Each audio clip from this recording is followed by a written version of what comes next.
Hey everyone, this is a quick video to show you the parts of your new Gille fogger and how to use them. So in your kit is everything you see here. Your fogger body, 5/8 inch blow tube, this is a 5/8 inch fog tube, 3/8 inch fog tube, 3/8 inch adapter that lets this fit into the fogger, a driver and a wrench for separating the tank body, so that if it's stuck you can get it filled up or change out the coil. Comes with 2 spare O-rings just in case yours get damaged somehow, blow tube, and the Gille tank and related accessories. So inside here you've got some instructions, 2 pretty worthless rubber rings, I don't know what they're for. The Gille tank itself. The Gille tank comes with this black plastic drip tip is what it's called. You don't need this for the fogger, it won't work with it on, so take it off, put it back in the box or wherever, and it's useful for blowing smoke rings or blowing smoke out of your mouth, but it doesn't work with the fogger. So here's your fogger tank, the Gille tank. You fill it by separating this part from the base. Here's your coil. Glycerin goes in here into the center hole. There are 2 metal posts inside with a line indicating the maximum fill for glycerin. I recommend 100% vegetable glycerin, not mixed with water, not mixed with propylene glycol, just 100% vegetable glycerin. It gives the best fog and it pops and spits the least.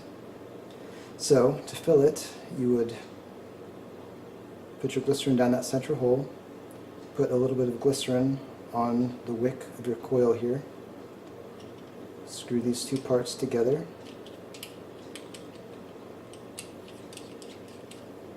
unscrew the top,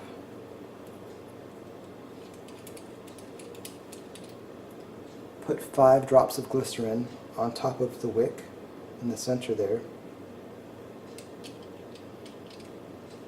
Screw it back on, and it's ready to go on top of your battery. The maximum recommended wattage for the Gille tank is 60 watts. If you exceed 60 watts, you can burn up your coil, which will require you to put a new coil in. Fortunately, there are 2 backups right there.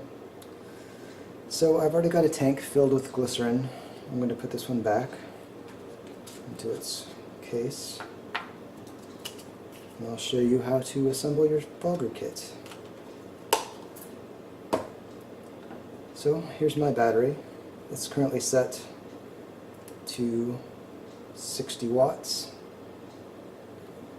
Just screws right on top.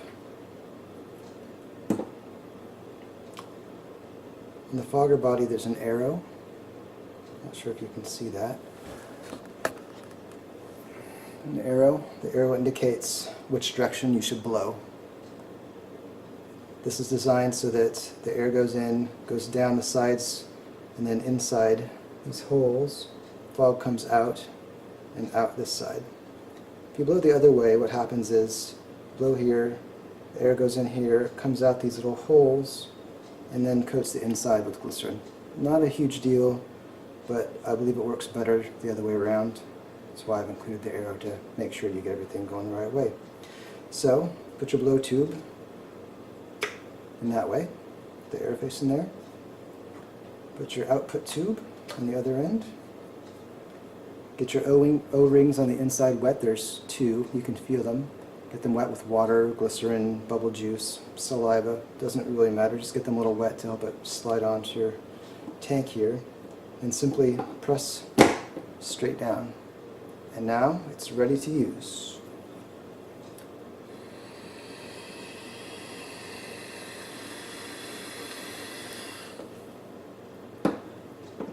If you want to switch out to the 3/8 inch tube, simply pull and twist the 5/8. Put the 3/8 in.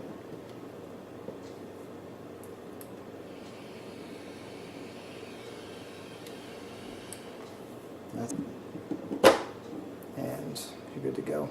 I recommend rinsing the interior out. Just take out your tubes, run water down inside here, and that way funky stuff won't grow inside. I'm not sure that glycerin can support funky stuff, but better safe than sorry, right? Alright, now, how to use these two things. These are the wrench and the driver. You may find that over time, this top section here where you fill up your tank with glycerin or change out your coil, it may get stuck on there. It happened to me. I couldn't get it off. I'd used a pair of pliers and ended up breaking the glass. Good thing they give you a spare inside the box here. So I came up with these tools here. There are four little holes that go around the outside of the tank. Simply slip this over. There are 4 little bumps here. Slip it over so that it's about the same level as those holes, and rotate it until the bumps fit in place over the holes. Screw off the top. Take this, I call the driver. It's got 2 little brass pins, and inside the tank there are 2 slots that are sort of semicircle shaped. Put this in here, inside those slots, and then you can twist counterclockwise, and that will enable you to pull out the top, change your coil, put new glycerin inside, anything that you may need to do. Now, this just to replace the coil, we're putting a new coil in. Take this piece off. There's a little teeny piece of wire that sticks out. This is the top. This has to be at the top. It won't work if you do the other way around. It could ruin your coil. So this slots into the hole here and just sort of catches at the top, and then simply put it down through the center of the hole.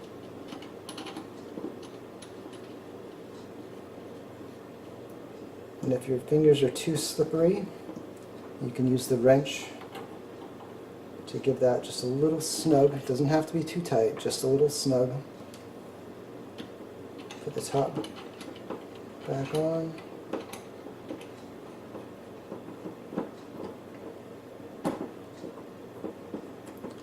Open this up, pull it off, and you're good to go. So also included inside of your Gille tank box, besides the useless rubber rings and instructions, there's a spare glass, just in case yours breaks, like I broke mine. You shouldn't have to break yours by using pliers, since I've included the wrench and the driver. Inside there's also some cotton to re-wick your coils. Cotton can get burned over time and taste bad, smell bad.